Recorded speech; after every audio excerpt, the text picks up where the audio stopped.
Hello and welcome to A Celtic State of Mind. It is Friday, the end of another week, and I am here as always with the other two amigos of the three. Tony Haggerty, how you doing, Tony?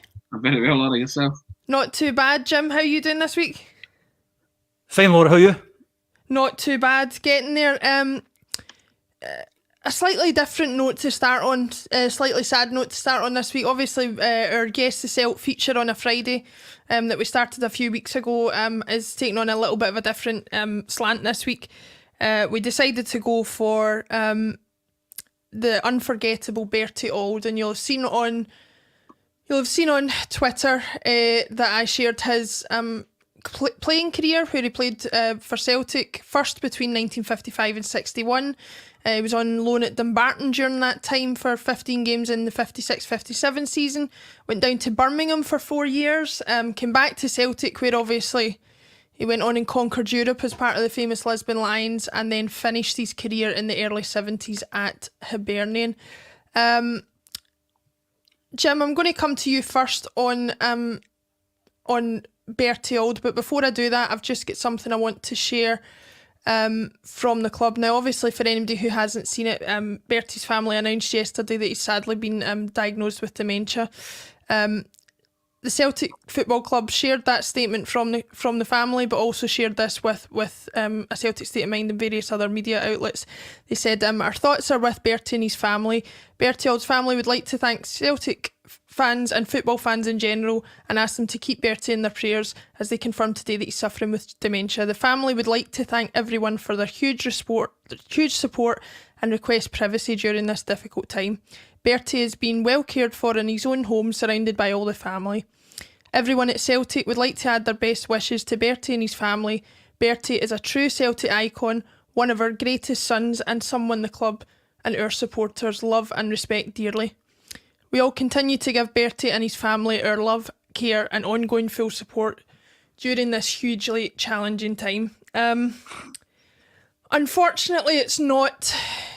The disease of dementia is not a stranger to the Celtic family. It's taken so many of our heroes before, and to hear that Bertie has been diagnosed is just heartbreaking. But I'm talking to two men here today who've both had the pleasure of spending a lot of time with Bertie over the years and chatted to him on and off.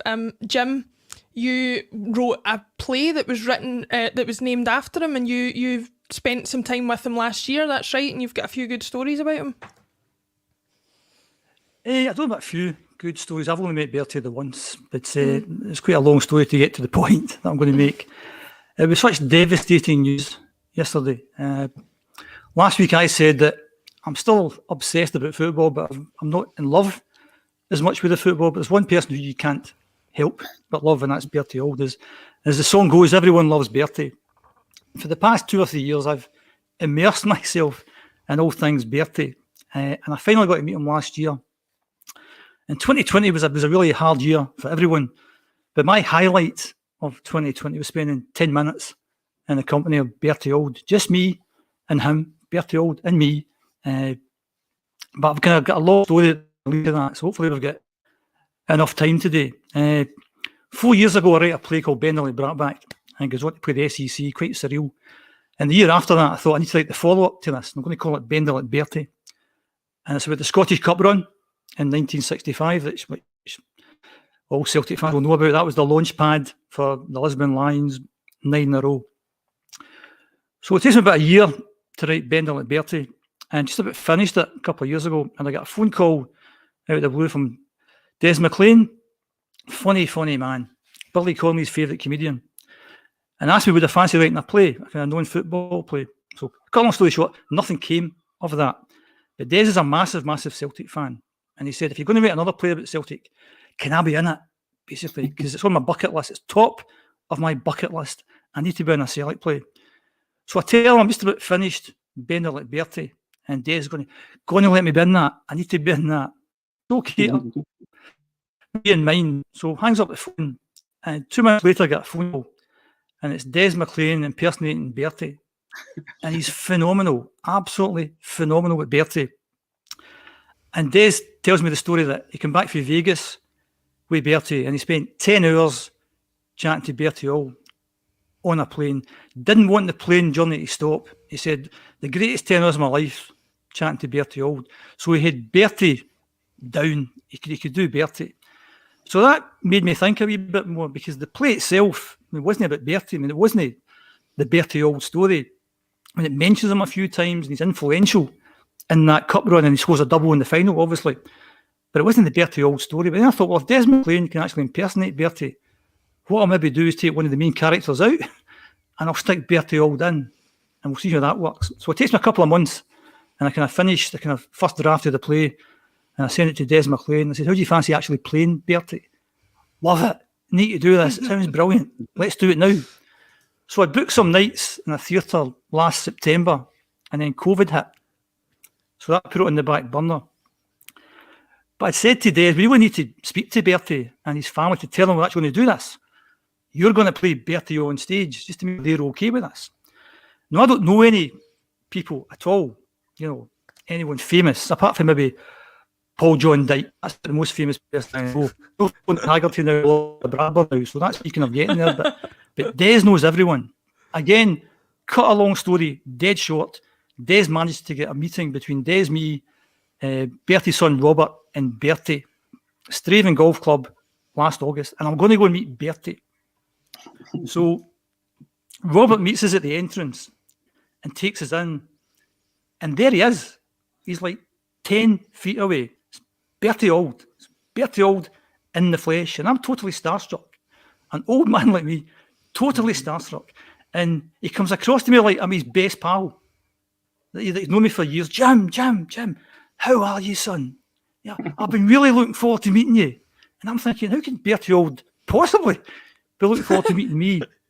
And then I go to do the elbows thing. Remember the elbows thing we used to do back last year? And he's having none of it. He's shaking hands. Jim, brilliant. It's magnificent to meet you. So we sit down, and it's my play. So I spend, 45 minutes or so chatting about this play. And I'm saying, it's not the Bertie Auld story, but Bertie, you're in the play, and Des plays you, and he's in the play, and it's a madcap, off-the-wall comedy. And I said, I bought all this memorabilia, cup stuff, league stuff, the wee green book, the CSA handbooks and all that stuff. And Bertie's looking at them and said, oh, this is magnificent, Jim. It's magnificent. And then Robert then says he has to go and get his wife. So I'm thinking, that's us finished. I've had 45 minutes. He says, no, fine, you just stay. I'll be back in 20 minutes. And then Des says he has to phone somebody back. So Des then leaves. So it's me and Bertie Auld. Just me and Bertie Auld. Surreal. So Bertie then starts to ask me, what do I do? So I start to tell him some of the stuff that I do. And I tell him I'm involved with a thing called Football Memories. It's an Alzheimer's Scotland project. And Bertie's really interested in this. And I'm telling him that £1 from the sale of tickets will go towards Football Memories. And we'll have a bucket collection on the night to raise more money for Football Memories. And I'll have posters to raise awareness about Football Memories. And I then explain, because he's dead interested, I explain how Football Memories works. And how it works basically is I go into a care home once a week and have a chat with maybe half a dozen elderly men who've all got dementia. And basically I've got a box of cards with me, and I'll show them pictures of old football players to try and spark some sort of memories from them. And in the story I told Bertie, I said, I'll go in, and there's maybe half a dozen people there. So I'll get a card out, and I'll put that up.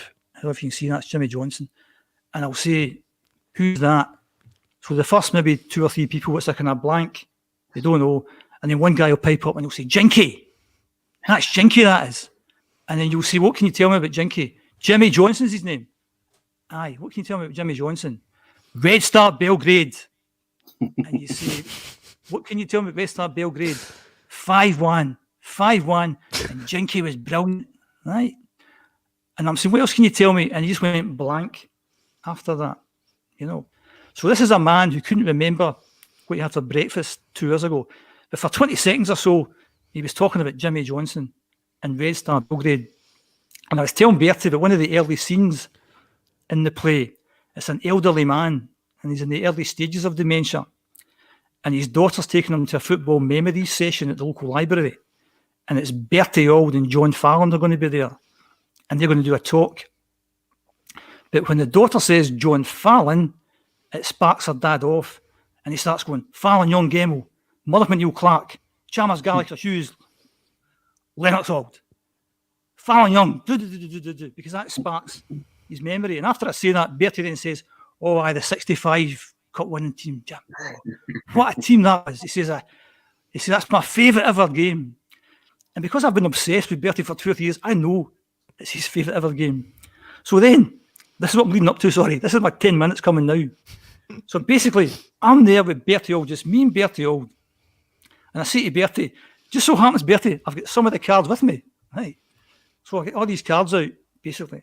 And the first one I give him, obviously, is going to be him. So I go, what'd you make of him, Bertie? So Bertie gets a card, and he says, he was magnificent. He was magnificent.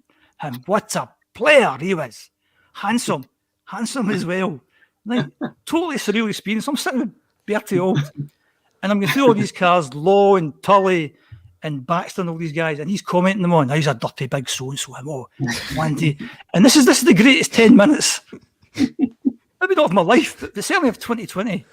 And then unfortunately, Des McLean comes back, and I have to share Bertie with somebody else. And then Robert comes back, and his wife comes back this time as well. And so we spent another half an hour of me just rabbiting on about this play. And the plan basically was to get the 6 surviving players, John Fallon, Charlie Gallagher, John Clark, Bobby Lennox, John Hughes and Bertie Auld, all to the play, basically. And then at the end of every night, we'll get them all individually, get them on the stage, get them to take a bow, huge applause, all that kind of stuff. So Bertie, Robert's wife, they're all dead enthusiastic. Sounds brilliant. So Bertie gets a picture with the poster and gets a few pictures with Des McLean. Unbelievable hour and a half. So it was going to be last September. COVID kicks in. It was going to be this May. COVID kicks in. It's going to be September. The start of September. I haven't advertised it yet because the theatre online ticketing system isn't working. And then yesterday's news. Devastated. So I'm going to contact Robert next week just to see if it's still okay to go ahead with this. Not if he doesn't fancy doing it, then we'll just have to leave it. But it'll be such a brilliant celebration of Bertie, and as I say, hopefully it'll raise some money for football memories. They say you should never meet the heroes. That doesn't apply to Bertie. I mean, he's such a force in nature, so positive, and it's just devastating about dementia. My thoughts and prayers are with Bertie and Robert and his family. So hopefully that wasn't too long. That's my only Bertie story. No, I mean, and what a story. Just thanks everybody for your comments. They're coming through in droves on Twitter, Facebook and YouTube where we're live. I think Peter Davey on YouTube sums it up really, really well. He says, terribly sad news about Bertie Auld, legend on and off the park, in our prayers, 10:30. Do you know what fascinated me about that story, Jim, was you could tell when you were talking about being starstruck and how you don't get starstruck much these days, and that's what football can do to you. That you're standing 20 yards away from a Lisbon Lion and you're as excited as when you were 10 years old or whatever. It's amazing. Tony, I know you've had the pleasure of having a few chats with Bertie. The ultimate storyteller, if ever there was one. And I think that's what strikes you about the news. You know, you hope those stories are never lost. But what are your experiences of the man? My job allows you certain privileges in life. One of them, as Jim says, is meeting Bertie, but being his pal. And honest to God, the man is, as Jim said, a force of nature. He's a brilliant raconteur. Just a wonderful, wonderful human being. But two of my favourite Bertie anecdotes, and I'm pretty short. He should have played in the 1957 League Cup final, right? But he was dropped from the squad. He never even seen the game. And a reporter said to him, told him the score, and said to him, what's your thoughts? That Celtic just won 7-1. And he said, it's a tragedy, son, but it's a marvellous tragedy. That was his words, right? And the reporter was like sent away, kind of. And then there was a time he likes telling a story. He was lining up in the tunnel at Ibrox, and John Gregg shouts to him, Bertie, what's your win bonus today? And Bertie says, £5. And Greggy says, we're on a tenner. And Bertie says, my £5's guaranteed. I'll see you there. And like Bobby Murdoch was creased in the two of them. There's footage of the two of them creasing their sides laughing as they're heading out to Ibrox. But I'm in Cavos in 2009, and I'm in a pub and I'm about to watch Manchester United, Manchester City in the midday kickoff. And there's a massive big hill that leads to the boozer. And so I'm sitting the pub's on a strip, so I'm kind of half edging out. And I'm looking up and there's a figure coming down the hill. Bare chest, denim shorts, sandals, socks. And I'm looking and I'm like, I don't know who I think it is it? So I've jumped out, kind of midway up the hill, and I've went, 10:30. And he's went, 27. And he's ran down. And before you can say another word, hail, hail, the Celts. The two of us are just jumping about in the middle of this hill in Cavos. He says, what are you doing? I says, I'm over on holiday with my pal. He says, I've told the wife I'm going for a walk. I says, oh, well, come into the pub. So walk into the pub and we're sitting with 6 guys from Manchester. The company split between Man City and Man U fans. So we walk in and I sit down and I say, guys, I don't know how to say this. I says, but allow me the honour of introducing 1967 European Cup winner, Lisbon Lion, Celtic player, Bertie Auld. And honestly, they're all like that. They just look at him and Bertie just holds court for the next, I don't know, it was a game Michael Owen scored in the last minute. Nobody even bothered about that. Bertie sat for 4 hours, hadn't bought a drink, he signed everything. Talk about Iraq on tour, brilliant, just a sensational company. And then he says to me after 4 hours, I think I've done enough walking, Tony. So he toddles off up the hill, right? And I'm thinking, brilliant, he's not spent a penny, magic, had a great day, tremendous. And so he's just disappearing over the brow of the hill. And the barman comes over and says, see the wee old guy there? I says, aye. And I just kind of looked at him with the wee old guy. He says, he just put £100 behind the bar and said to you boys to have a drink on him. And I was going to kill him. I'm shouting, Bertie! You know, and he disappears. He just sort of, the hand went up like that. But you do 2 things in Bertie's company. You sing a lot, but you laugh even more. And I mean belly laugh, right? And Bertie famously said that Jock Stein said to him whenever he pulled on the hoop jersey, you do one thing, entertain. Bertie's a born entertainer. He's a wonderful raconteur. He's a fantastic ambassador for Celtic. And if you get the chance, watch the YouTube footage when Ronnie O'Sullivan meets Bertie Auld at Celtic Park. It's an absolute joy and marvel to behold. Ronnie O'Sullivan, the world champion, thinks he's famous, and he is. Putty in Bertie's hands, and he adores him. And as Jim said, this is a guy that's universally loved. Everybody loves Bertie, and he is the definition of a bona fide football legend. He played in the greatest Scottish club, bar none, the Lisbon Lions, and he won the greatest prize in European football, European Cup.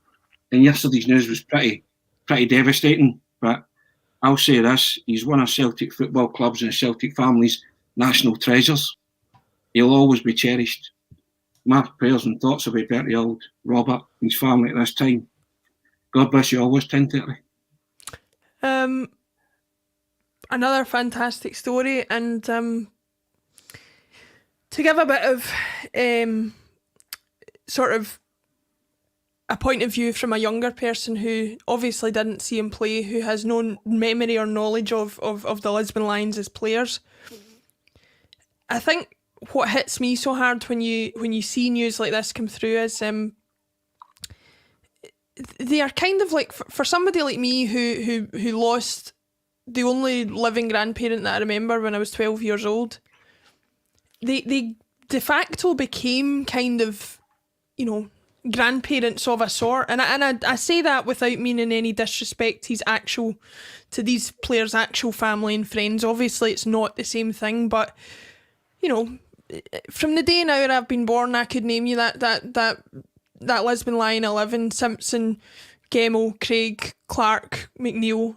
You know, you could go through the whole team, and the few times, the only time I remember meeting any one of them in the flesh was Bobby Lennox. I was walking up to Hampden to the Scottish Cup final a few years ago, and something happened, and I ended up ended up having to go myself because nobody else was going that day, and it thankfully turned out I ended up with a bunch of lads from school sitting right in front of me, so it was fine. But you know, Bobby Lennox was just walking up to the stadium. I thought, I know that guy, and I don't know where my brain was that day. And I just waved and said hello, and he said hello, and then I heard somebody shout Bobby, and I thought, that's Bobby Lennox. And I imagine from the stories that you're saying that Bertie Auld was exactly the same. He treated every Celtic fan, or he treats every Celtic fan like they're his oldest pal, because in so many ways, even though they've never met, they are. They know his story. He wants to hear their story about how they've viewed what he did for Celtic Football Club through their lens. He's as interested in the fans that have remembered him and his pals that won the European Cup over 50 years ago. And it's such a refreshing attitude in the day and age where you could become so cynical about football, where it's just a paycheck to so many players, and the club that they play for is but a crest on their chest for the time that they're playing. Celtic was in his blood back then. It's in his blood now. It's in his heart. I'm devastated by the news. I'm devastated by it, but hopefully the stories that he's told, even if he's no longer able to tell them, will be told for generations to come, and I hope that remains the case. Yeah, but we'll try and lift the mood a little bit. Our thoughts are with you, Bertie. We're thinking of you always. We're thinking of the family, and you know, I'm sure everybody watching this is as well. We'll move on anyway to complaining about the current day, because that's what we normally do in this no, I'm kidding. We are positive. Jim, I wanted to get your thoughts on a specific thing. Obviously, neither Tony or I are current season ticket holders. The renewal date is coming up for the Celtic season tickets, and there's been a lot of back and forth about whether people are getting, obviously, value for money, that kind of thing. But Celtic announced this week My Celtic Match Day, which is a registration period process you have to go through for attending reduced capacity matches. Now, there was a bit of the wording in the statement I found a bit strange, because my attitude is, if you're paying between £400 and £600 for a season ticket, my suspicion is that you would want to go to whatever matches you're able to get to. But they said in the statement, supporters who wish to attend reduced capacity matches must register for My Celtic Match Day, which will help us understand the desired requirements for each season ticket holder. And I thought it was a bit of a strange thing. That's obviously coming from me, who's not got a season ticket, so I'm not hugely invested in that. But what did you think about it as somebody who's, you know, paid your money last year, not having seen any football, and presumably is going to do the same for some of this year as well? Yeah, I'll do the same again this year. I'll renew. I think they have to watch the wording at times. I think the three of us have mentioned this before. I mean, words are very important and stuff like that. And they talked about the deadline being next Friday. You know, the deadline's next Friday, no extension, nothing else. Tough. It's a bit like that. You know, it's a bit like that. I think they have to watch what they say. Obviously, maybe they have been constrained by the COVID rules that they go. Maybe they have to do certain things. Logistically, I don't know how they're going to do it. But having let best part of 12,000 fans into Hampden, you must assume that there's going to be at least 12,000 going to the game. So how do they pick the 12,000 that are going to the game? Do they make it, you know, only people who live in the area? That'd be unfair, apart from me, because I live in the area. So not exactly sure how they're going to do this. And yes, you do have to, if you've got your season ticket and you live in Ireland, you're coming to the game. Come what may. Because you've been starved of football now for 15, 16 months. People want to get back into the stadium. I can only imagine it's some sort of rule that they're trying to follow. But if I'm them, I'm assuming there's, you know, if they were to sell, and it's a huge ask, to sell another 54,000 season tickets, you need to assume they're all coming to the game, guys. So get yourself sorted out. I got my voucher in yesterday. Again, they're sending these things through the post. Why are they doing this stuff? You know, when you read Don Mackay talking about, you know, we need to, you know, from top to bottom. I mean, we shouldn't have to be trying to improve things from top to bottom. It just shows you what kind of state that we're in just now.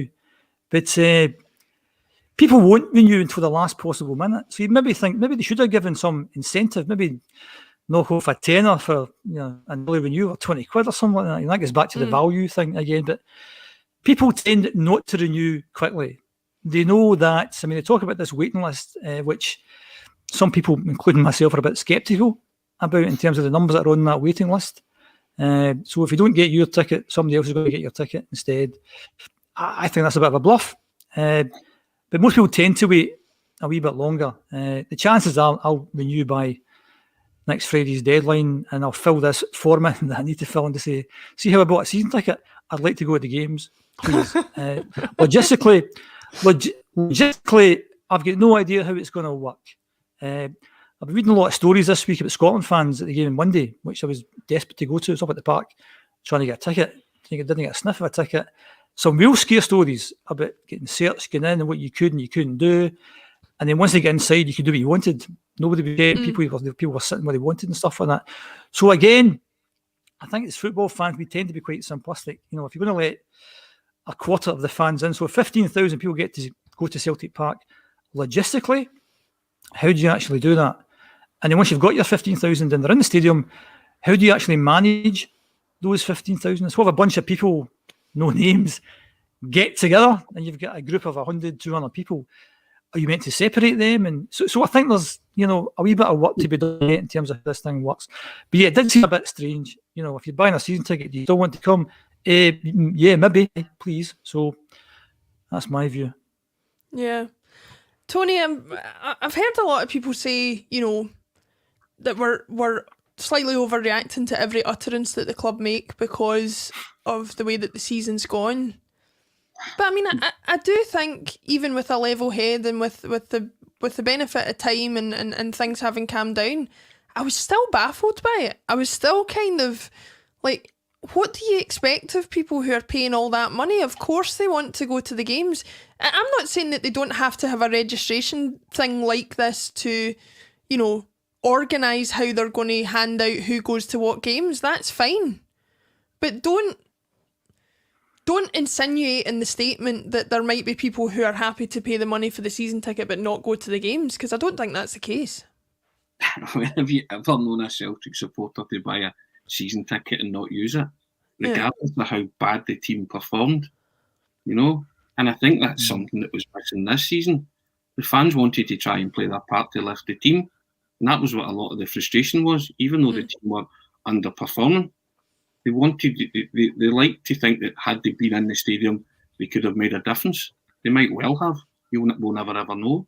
But don't tell me people want to fork out 400 and 600 quid not to watch football.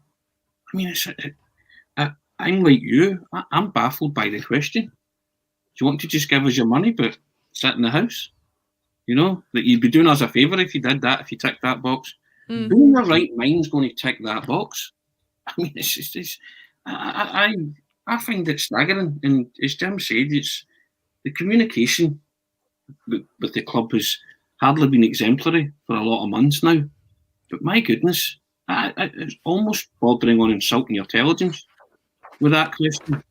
You know, you want a season ticket? Yes. Do you actually want to watch the football? Sorry, am I missing something? Am I paying hundreds of pounds for the privilege of not watching football?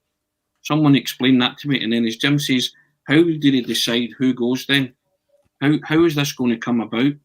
Because fans will be allowed into the stadiums because we've had 15,000 inside Hampden and people gathering in Glasgow Green and things like that to watch various events.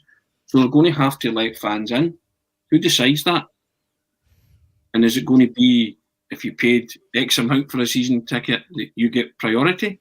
So a 600 quid season ticket, are you going to get first dibs at games? You know, has anyone told you that? Or is it a sliding scale?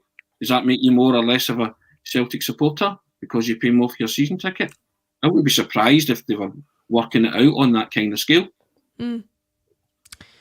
I mean, Maravchik25 on YouTube's commented, it's like buying an annual rail ticket and then getting the bus to work. It's it's a bit of a strange thing. I mean, Strangelove the Doctor here on YouTube has said, and I don't know whether I've never read out Strangelove the Doctor's comments before, so I don't know if they're having us on a little bit, but it says, I don't even need access to go to the games. I will pay them for defending the integrity of Celtic, her fans, and protecting the Scottish game. I mean, I I see that to an extent maybe last season when we were all a bit up in the air and we didn't really know what was happening with the pandemic and that kind of thing. But surely, you know, people's generosity as far as that concerned has been stretched far enough. Jim, you're the best person to ask about that as somebody who paid all that money to not see a single kick of the ball last season. What do you make of that as a statement? Do you feel a moral obligation to pay Celtic money just because you're a supporter? No, of course not. There's no moral obligation for anyone to do anything. We've had this chat before about what makes a fan, etc. And I think a fan's different from a supporter because I think one of the USPs about this podcast, A Celtic State of Mind, is actually it's such a good title that it does affect your state of mind, you know, and that's what determines if you're a fan or not. Because you're a supporter. A few years since I maybe watched El Clasico. If I'm watching Barcelona playing Real Madrid, I'll support Barcelona. But if they want to lose, it'll affect my mental state for about 10 minutes or for about 10 seconds. I'm not bothered. Whereas if Celtic lose a game, that's me, you know, angry for until the next game comes along. It's, to me, a fan, which is short for fanatic, which is an obsessed person. So we're all obsessed, and it's up to individual people what they want to do, where they want to go or not. I think I've said in the past that, you know, people who are not paying because they don't like the board, I don't think that'll make any difference. No. You know, I think if you actually want to have change, then you have to actually, you know, be part of a group, be that the Supporters Association affiliation, Celtic Trust, whatever it's going to be. If you want to do something, you get part of that. I don't think that not renewing your ticket. I think there will be other people, maybe not the big waiting list that they think there is, but people will take up your ticket. So it's up to individuals, and what I would always stress, it's not up to any Celtic fan to tell any other Celtic fan what to do. Because I was involved in a campaign, Save Our Celts, back in 1990, and the first thing we agreed on was we will never say anything like that, because it's not up to us to tell any Celtic fan not to go to a football match. If they're going every single week for the last 20 years and we're saying, by the way, you shouldn't go, it's not within our right to say that. So it's up to every individual Celtic fan. For those who are fortunate to be able to afford a season ticket and they're able to go, that's their choice, whether they want to go or not. Nothing to do with anyone else. And we do understand that if everyone takes up their season tickets, then we've got a better chance to compete next year. Totally get that. And if we don't renew, then we're going to have to cut our cloth accordingly. So therein lies the Pepsi challenge. It's a difficult balancing act.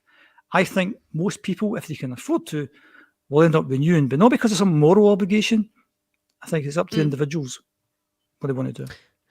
Jim, I think you're entirely right. We are fanatics. Only a fanatic like myself would pay nearly £70 for a T-shirt, as in the new kit that has been pre-ordered. That's what I've just done. So, there's support in all kinds of different ways.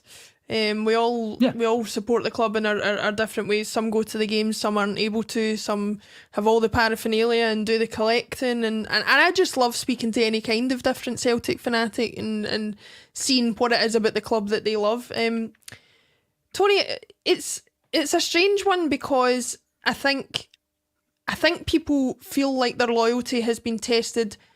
It would have been tested to an extent anyway because they've not been able to be at the games and things like that. It's been tested a lot more because of the way we've acted on and off the pitch this season as well, I think. Yeah, listen, as Jim said, it's a freedom of choice whether you want to renew your season ticket or not. It doesn't make you any less of a fan if you do or you don't. It's not. We can't quantify being a Celtic fan in financial terms. It's an emotional investment for life. You'll never stop being a Celtic fan, whether you stop buying your season ticket or not.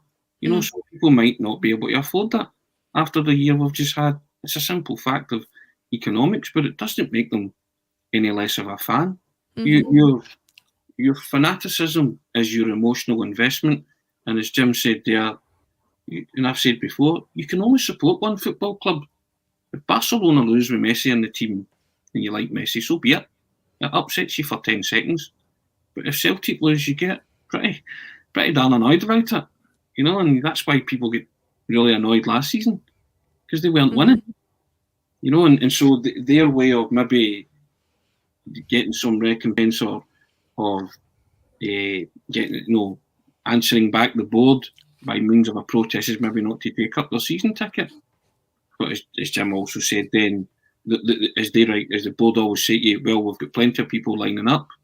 The numbers might not be what they say they are, but it's down to your freedom of choice. You act accordingly as a Celtic supporter, but you never feel that you have to do something. You do it because you want to do something. And I think that's the emotional pull of Celtic. This will go to the wire to next Friday for a lot of people, who then their heart will probably rule their head and they'll do it. Yeah. My father, for the first time in a long time, was telling me I'm seriously considering not renewing. I said, oh wow. And I went up the other day on Monday and he went, I renewed my ticket. I was like, okay. you thought about that for a good 10, 15 minutes, eh? But you know what I mean? So that's, and Celtic kind of know that they have these people out there, and then others waiting in the wings if those supporters don't renew. So it is a catch-22, but it's never going to be measured on a scale of fandom. I think it was, I don't know who it was, but once you're a Celtic fan, that's it. For life, that's it. Whether and as you said before, it's no quantified by the Celtic views being up to here or anything you've ever bought. It's never quantified in terms of finance. It's just an emotional attachment that you have to a football club, which will never ever be quantified in terms of money. Yeah. Just to close out the conversation and add a bit of balance to it, somebody on Facebook, unfortunately, Facebook has a certain option where you have to give permission to use your name, so I unfortunately can't see your name, but somebody on Facebook has said, you guys are exaggerating this, they're trying to prepare for getting the fans in for the Euro tie. There are people who have bought tickets and are not yet prepared to get back in for whatever reason. There are also fans like me that have 3 tickets, but my children can't legally attend without me. They are trying to ensure that when they do the ballots, it's going to be 12,000 fans in the ground, that's all. There's plenty to complain about regarding Celtic, but not the housekeeping of trying to manage a return to the stadium.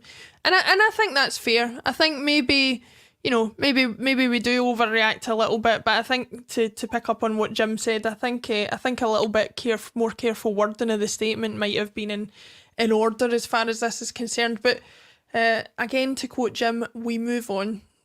We move on to other things. One thing I wanted to pick up on, and Tony, I'll come to you on this first. Ange Postecoglou spoke to Celtic earlier this week, and one thing that he sort of was emphasising, which I found quite encouraging, was an emphasis on youth football and on giving people a chance in the Celtic setup. It's something we've been crying out for and something that we hope does happen going forward.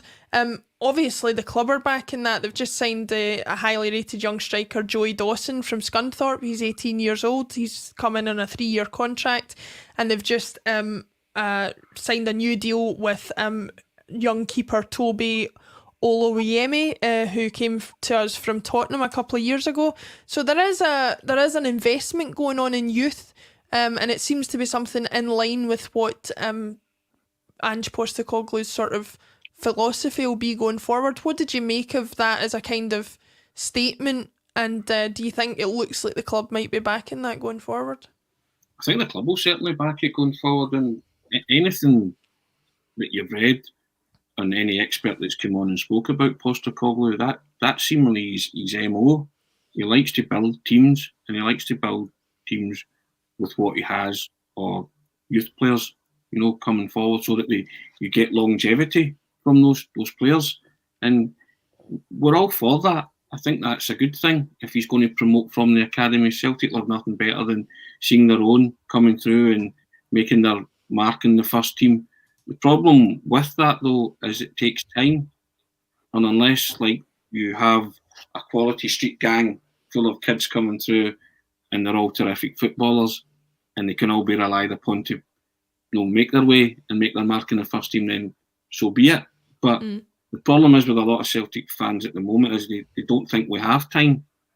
Time is not a commodity that they feel's on Ange Postecoglou's side, especially with the Champions League bounty at the end of this season. You're straight in £40 million for winning the title.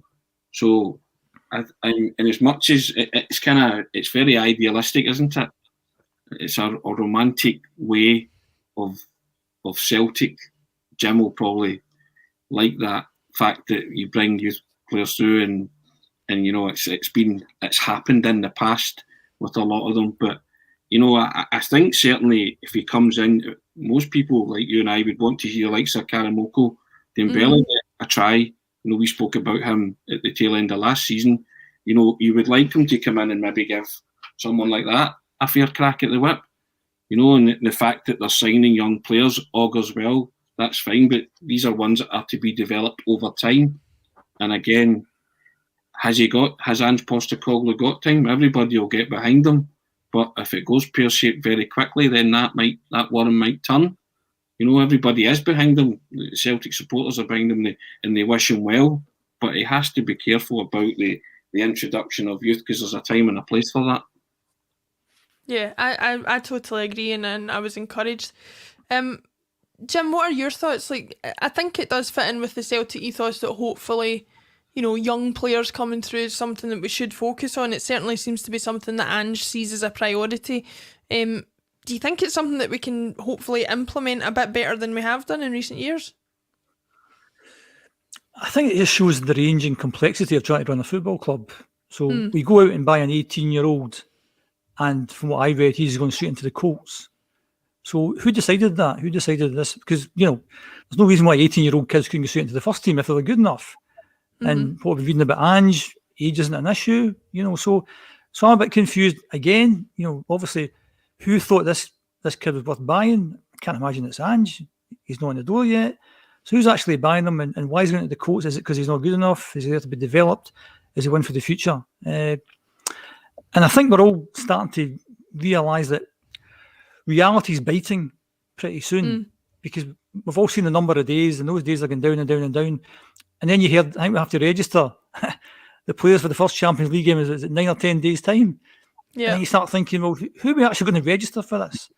And then you start doing work it out. And then what I kind of hope is that all the guys at the Euros can play. What I hope is that Ayer hasn't left the building yet, and Eddie maybe hasn't left the building, doesn't go to the Olympics.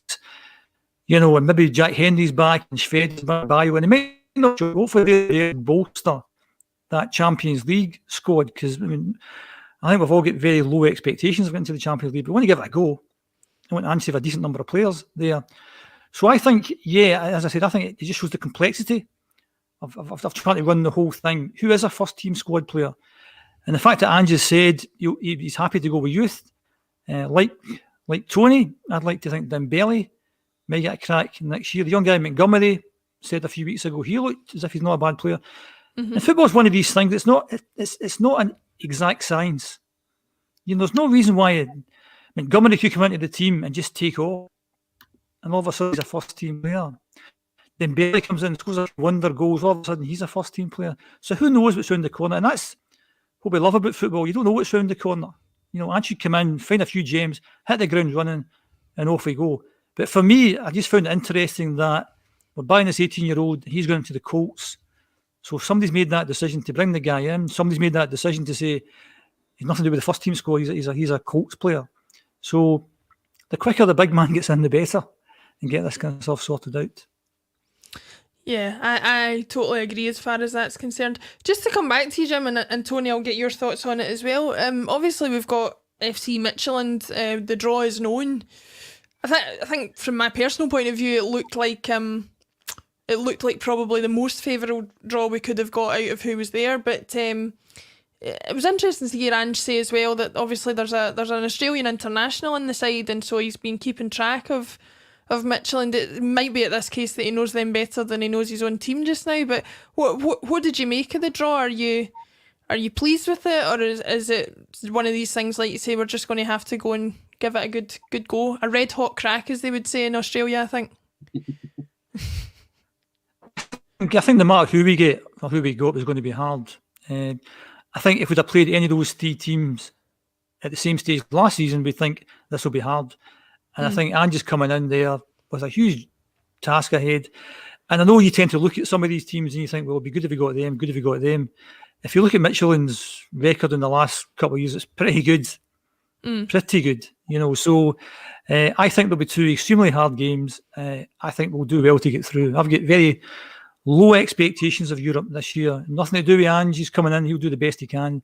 If he gets into the Champions League this year, that'll be one of the most astonishing things that we've had in the last 20, 30 years. So I think a hard game. Hopefully, he's his team up to speed in terms of fitness and organisation. And it's like 50-50. So let's see how it goes. Tony, what are you making of the draw? Obviously, I think most Celtic fans were saying, if we can avoid Galatasaray, we've won a watch.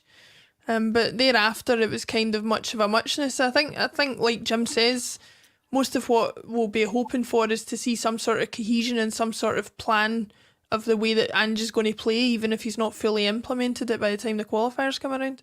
I said in one of the previous posts, if Ange can negotiate the Champions League qualifiers, he'll be a miracle worker. Jim said it will go down as one of the greatest achievements in the last 20, 30 years. I'm not setting a high bar. It doesn't matter who we play in Europe. It was going to be hard. Any opposition we got in Europe was going to be hard for the man coming in. So I'm exempting Ange from any failure regarding this whole European qualification or Celtic Europe.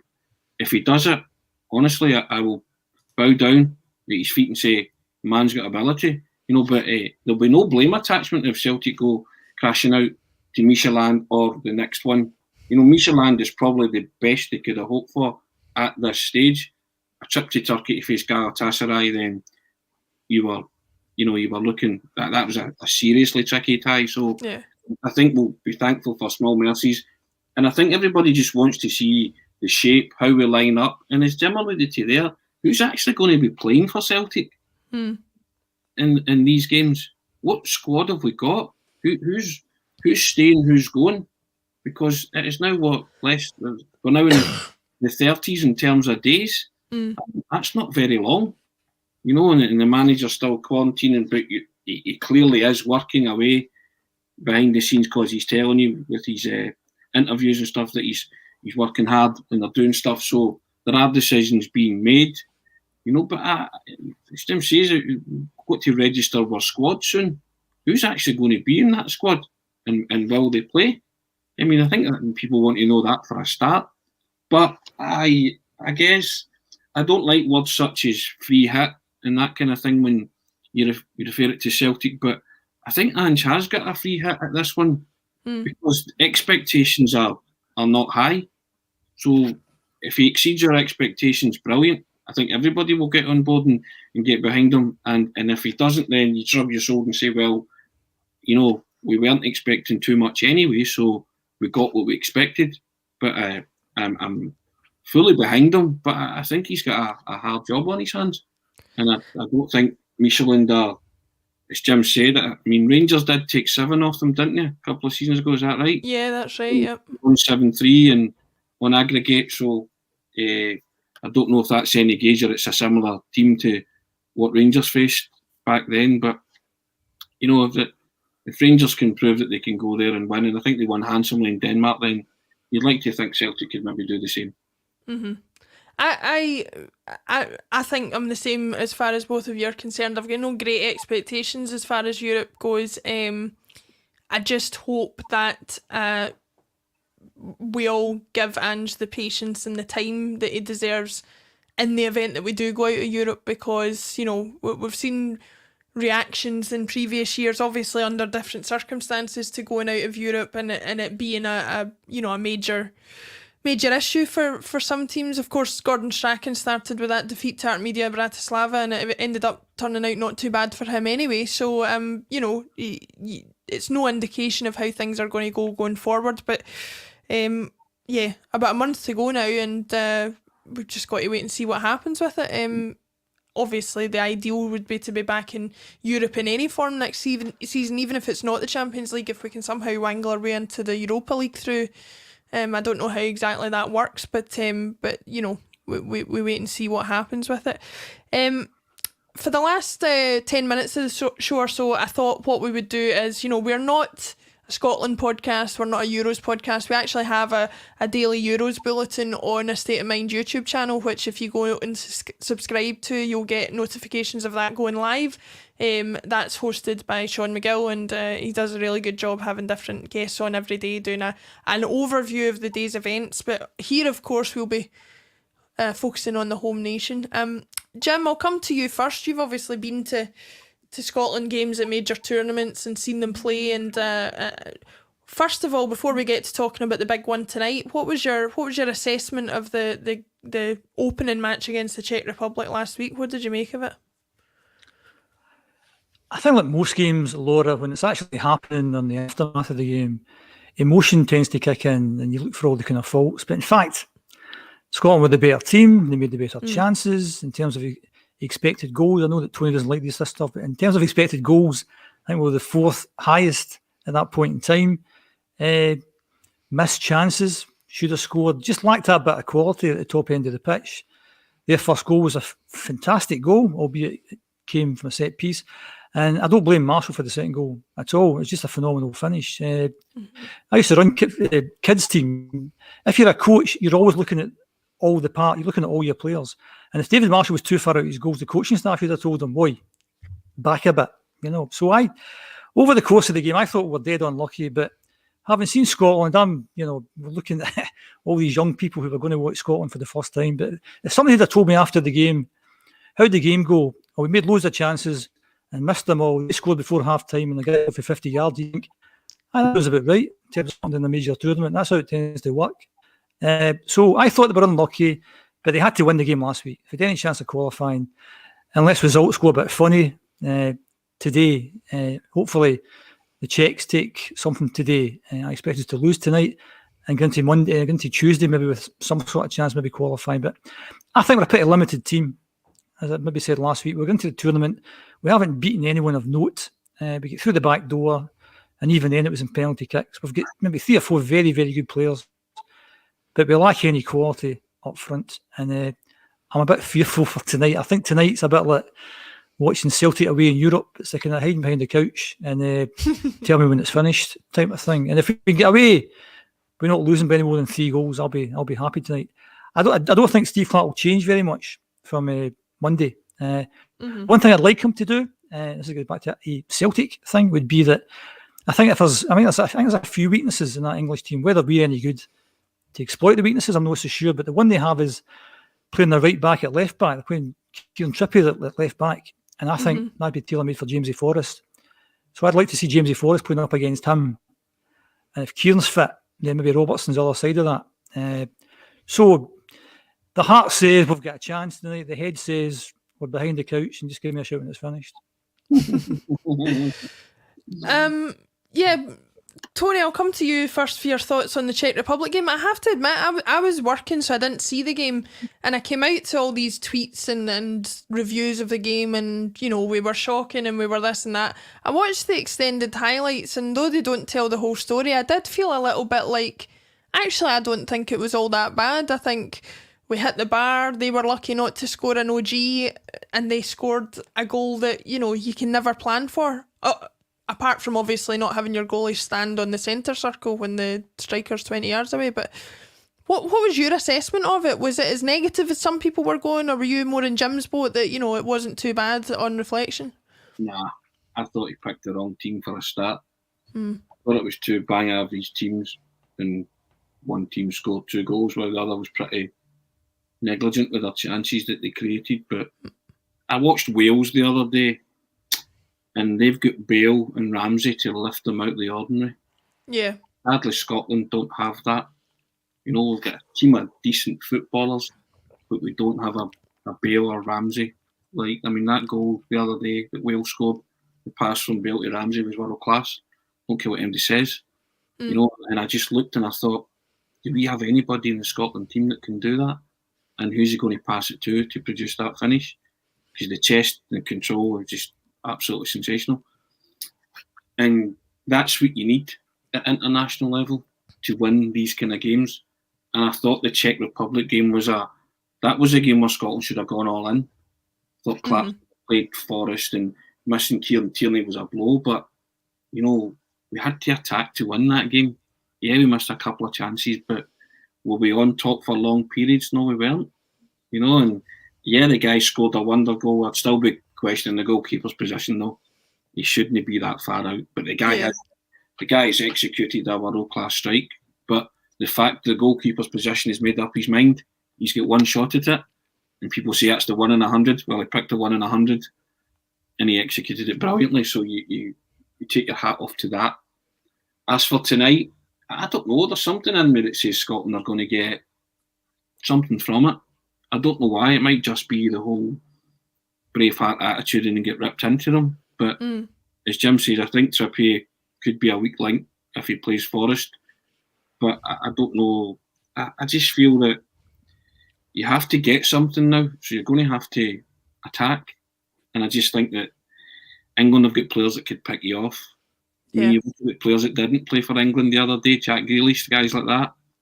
They frighten you because they're good footballers. You know what I mean? They're wonderful footballers who can hurt you.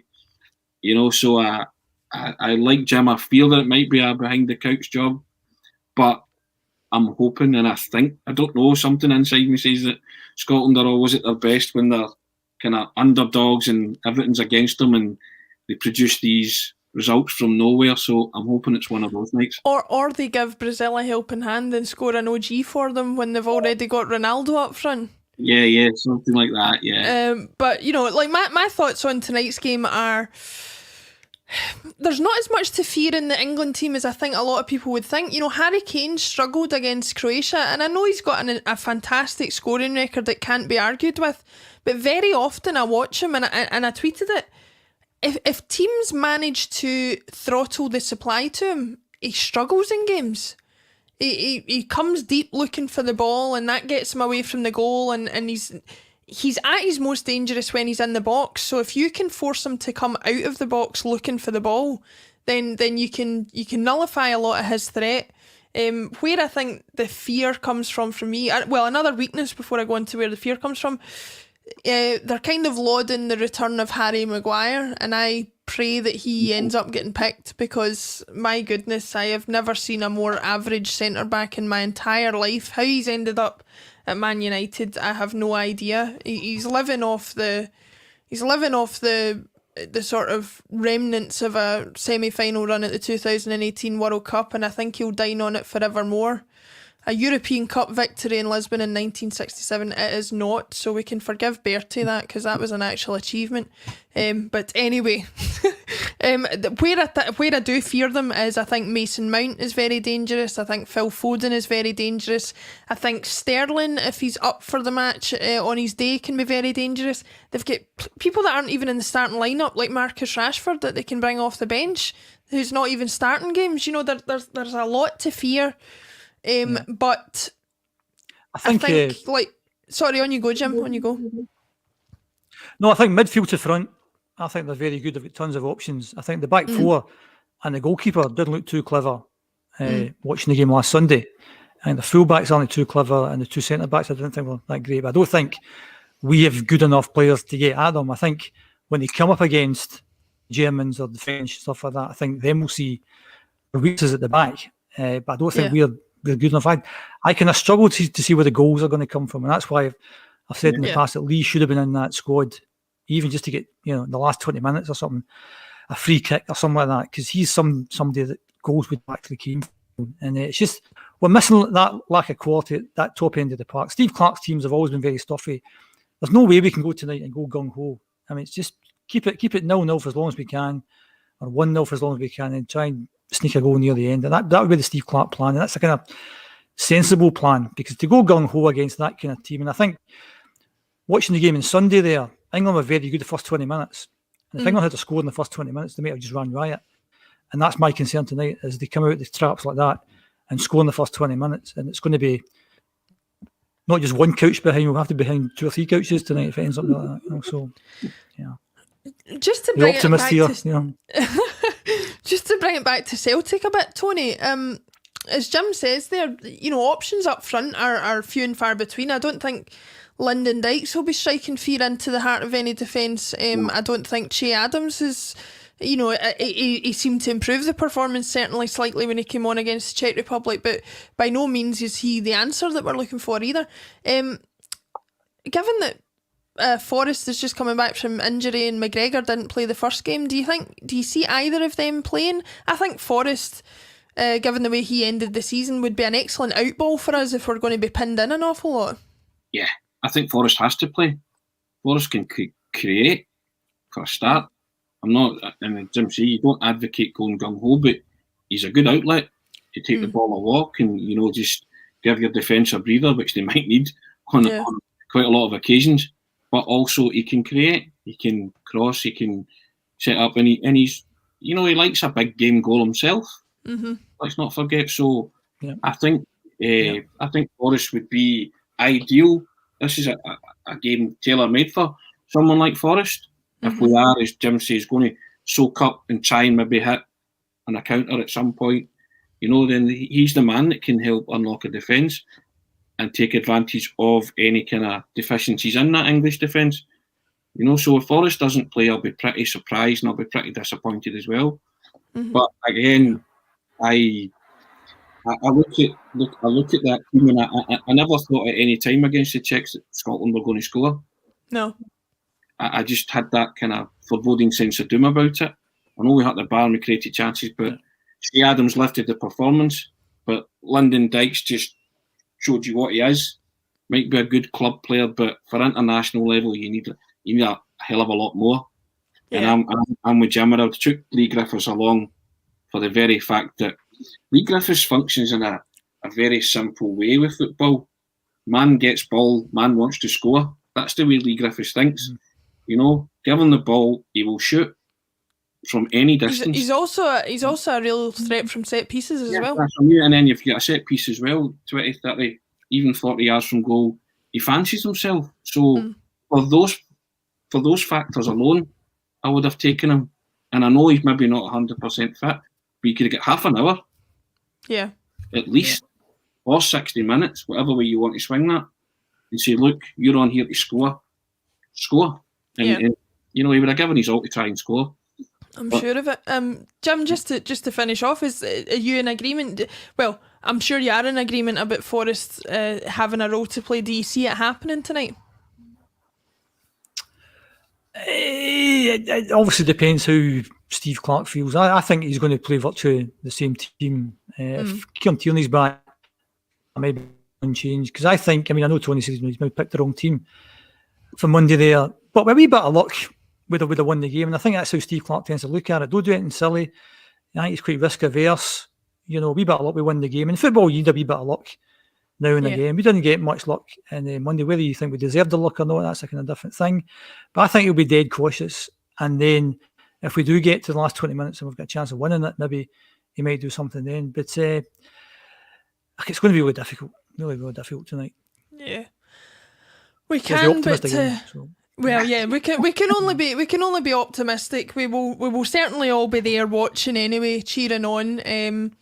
Regardless of what the result is, this is a kind of a once in a generation thing, playing against England in the finals of a major tournament. So we'll enjoy it for that, if nothing else.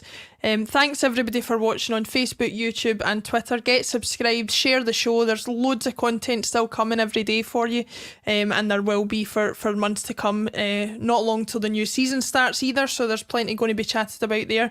Thanks very much for watching. Come on Scotland, and Bertie, our thoughts are with you. Thank you.